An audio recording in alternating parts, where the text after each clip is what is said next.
میری فضیلتیں جو میں خود بیان کر رہا ہوں. کل پہلی فضیلت پڑھی تھی کہ علی فرماتے ہیں میں نے ایک لمحے کے لیے شرک نہیں کیا، لیکن دوسری فضیلت بیان کرتے یہ ہے کہ میں نے کبھی شراب نہیں پی، یعنی اوروں نے پی ہے. کیا علی کو یہ کہنے کی ضرورت تھی؟ دوسری فضیلت یہ بیان کرنے کی ضرورت؟ یہ فضیلت ہے کہ میں نے کبھی شراب نہیں پی. یہ کیوں علی نے دوسرے نمبر پر شرک کے بعد اس فضیلت کو سر فہرست رکھا؟ تاکہ بتائیں کہ میں ابھی بچہ تھا اور رسول کی گود میں پلا ہوں. جب میں نے نہیں پی تو اب یاد رکھنا نہ باپ نے پی، نہ دادا نے، نہ پردہ کہ رسول نے پالا ہے، تربیت کی ہے. تربیت رسول کی ہے، یعنی علی نے بتا دیا سوچ سمجھ کر مجھ پر اعتراض کرنا تربیت رسول کی ہے. میں نے جملہ کیا کہا تھا؟ بچے کی بات بچے پہ نہیں رہتی، بزرگوں پہ جاتی ہے. علی کو اپنے بزرگوں کی لاج رکھنی تھی. اتنا جل گئے لوگ علی کی اس فضیلت سے. ہاں، آیت کسی اور کے لیے اتری تھی. جب نشے میں ہو تو نماز کے قریب نہ جائیں، تھی کسی اور کے لیے. علی نے کہا نہیں. عبد المطلب کا قول ہے میں نے اپنے اوپر شراب کو حرام قرار دیا ہوا ہے.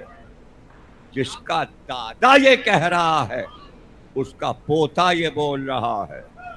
ضروری تھا کہ علی فضیلت میں اس کو لائے. لیکن عرب میں عام تھی. اب یاد رکھنا جو علی کا ماننے والا ہوتا ہے وہ اس سے نفرت کرتا ہے، اس لیے کہ یہ نجاست ہے.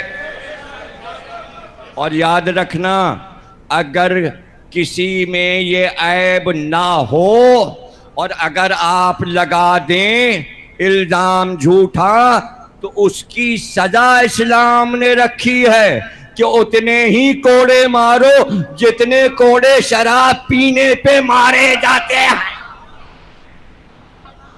تو یہ یاد رکھنا کہ اگر کوئی کسی مومن کو شراب کا الزام دے رہا ہے تو ایک دو کوڑے نہیں، جتنی بار دہرائے گا اس مومن کے لیے اتنی بار امام زمانہ کوڑے ماریں گے. یہ کسی پر کبھی بغیر سوچے سمجھے، بغیر گواہی کے اور ثبوت کے کوئی الزام مت لگائیے گا. یہ علی فضیلت بیان کر رہے ہیں، تنہا اپنی گواہی خود دے رہے ہیں. کیوں؟ اس لیے کہ علی کی گواہ رسول اللہ کی آغوش. اس لیے علی کو اطمینان ہے. اور پھر سب سے بڑا اطمینان یہ ہے علی کو کہ میرے کردار پہ رسالت تو گواہ ہے. اے اللہ اپنے گھر میں پیدا کر کے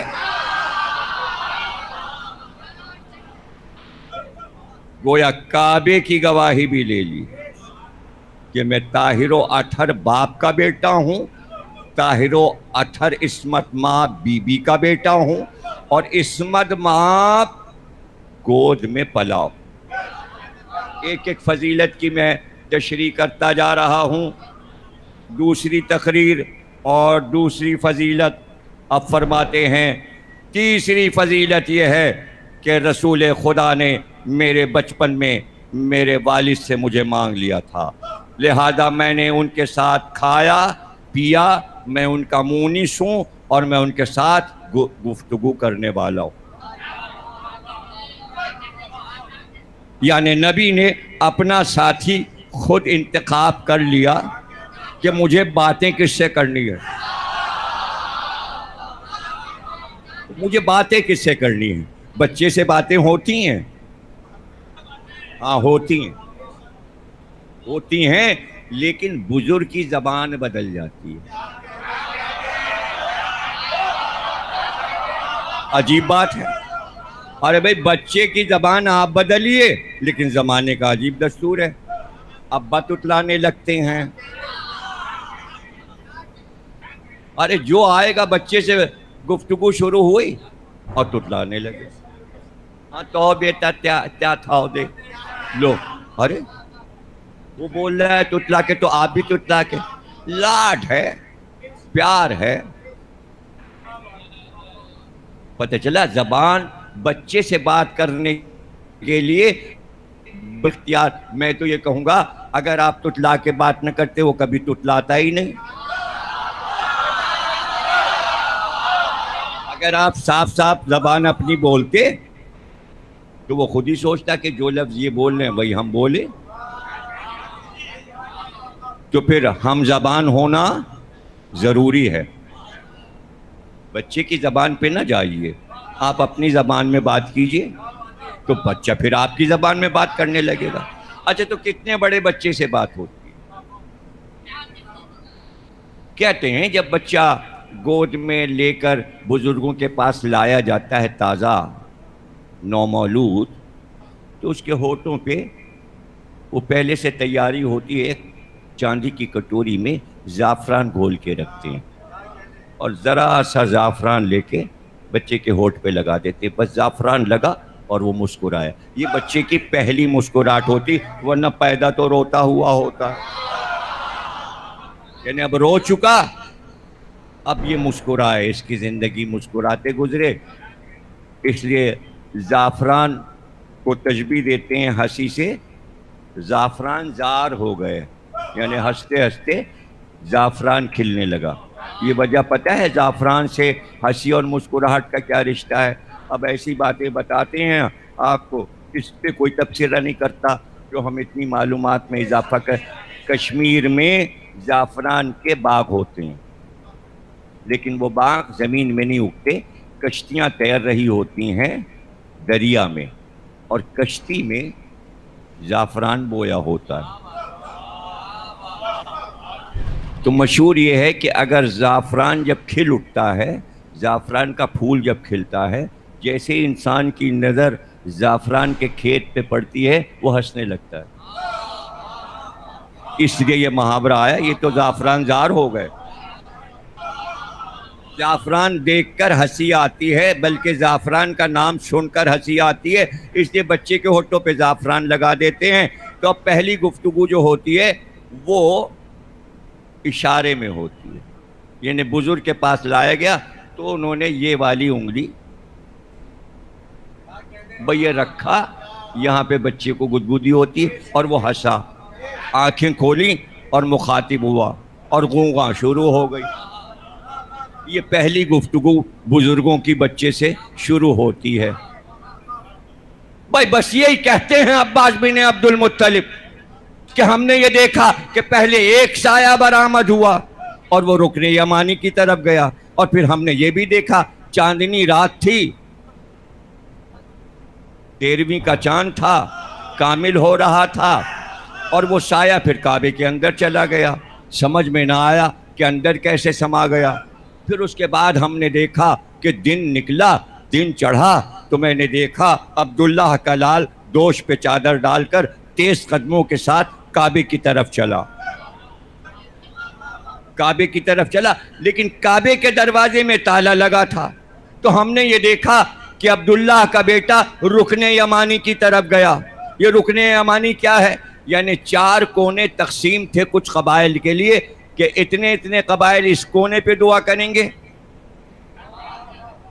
سب کے نام ہے رکن شمالی، رکن جنوبی، رکن یمانی. سیدھے ہاتھ کا رخ، یمن کہتے سیدھے ہاتھ کو، اس طرف یمن تھا اور سیدھے ہاتھ کو کہتے ہیں یمن. یمانی یعنی سیدھے ہاتھ کی طرف کا رخ خانہ کعبہ کا. تو یہ ہاشم کے دعا مانگنے کی جگہ تھی، اسی لیے وہیں پر فاطمہ بنت اسد آئی تھی. عباس بن عبد المطلب کہتے ہیں وہیں پر عبداللہ کا لال آیا، اور ہم نے دیکھا کہ انہوں نے دونوں ہاتھ اٹھا کر کچھ دعا پڑھی، جیسے ہی دعا پڑھی ویسے ہی وہ دیوار شق ہو گئی، محمد اندر چلے گئے۔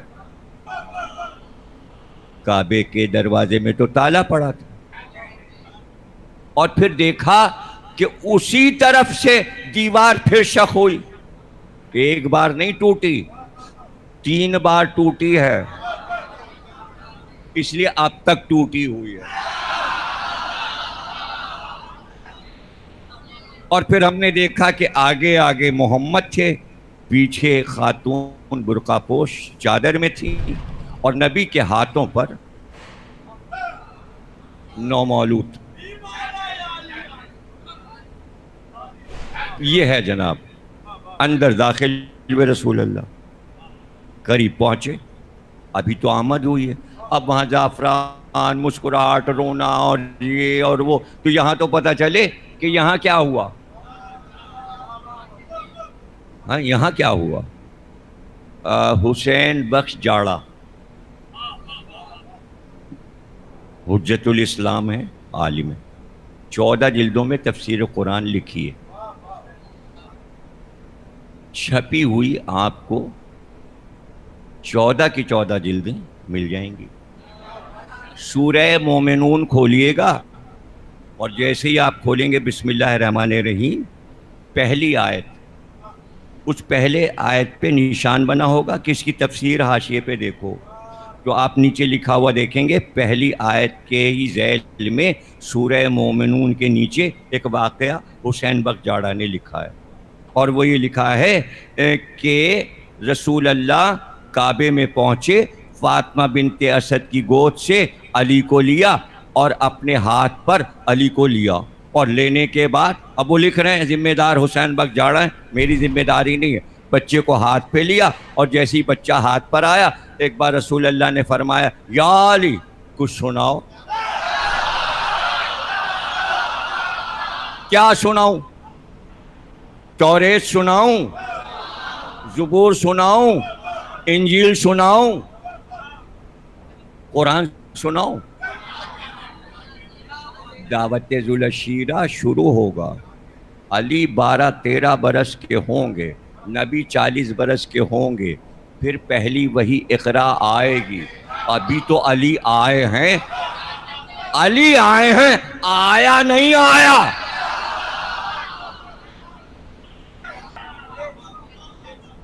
کو حذف کر دیتے ہیں تو آیت کو آیا بولتے ہیں عربی میں، آیت، آئے پر آئے، آئے پر آئے، اردو میں محاورے آ گئے۔ کیا مطلب؟ توریت، زبور، انجیل، قرآن، آیت کیا کہہ رہی ہے؟ قُلْ كَفَى بِاللَّهِ شَهِيدًا بَيْنِي وَبَيْنَكُمْ وَمَنْ عِنْدَهُ عِلْمُ الْكِتَابِ۔ عالم کتاب، شرط نہیں لکھی، کون سی کتاب؟ یعنی جتنی کتابیں میں نے نازل کی ہیں ہر کتاب کا وہ عالم ہے۔ اب پتہ چلے گا۔ رسول اللہ نے فرمایا یا علی قرآن سے سناؤ، یا علی قرآن سے سناؤ۔ علی نے کہا یا رسول اللہ کہاں سے سناؤں؟ کہاں سے سناؤں؟ رسول اللہ نے فرمایا سورہ مومنون سناؤ، سورہ مومنون سناؤ۔ علی نے سورہ مومنون کی تلاوت شروع کی، ابھی رسول کی گود میں ہیں، آغوش میں، سورہ مومنون پڑھنا شروع کیا۔ اب وہ کہتے ہیں اس لیے میں شروع ہی میں لکھے دے رہا ہوں کہ علی نے آتے ہی یہ سورہ تلاوت فرمایا رسول اللہ کی گود میں آ کر۔ اب میں کس سے پوچھوں؟ رسول اللہ سے پوچھوں کہ علی سے، کہ سورہ مومنون کی تلاوت کیوں ہو رہی ہے؟ تو ظاہر ہے کہ اس وقت ائمہ سے پوچھا ہوگا کہ علی نے آتے ہی رسول اللہ کو سورہ مومنون کیوں سنایا؟ تو وجہ یہی معصومین نے بیان کی کہ رسول اللہ نے علی سے اس لیے فرمائش کی کہ علی کے شیعوں کا اس سورے میں ذکر ہے، تو امام ایسا ہو کہ آتے ہی دنیا میں عصمت، معاف، گود میں آپ کا تذکرہ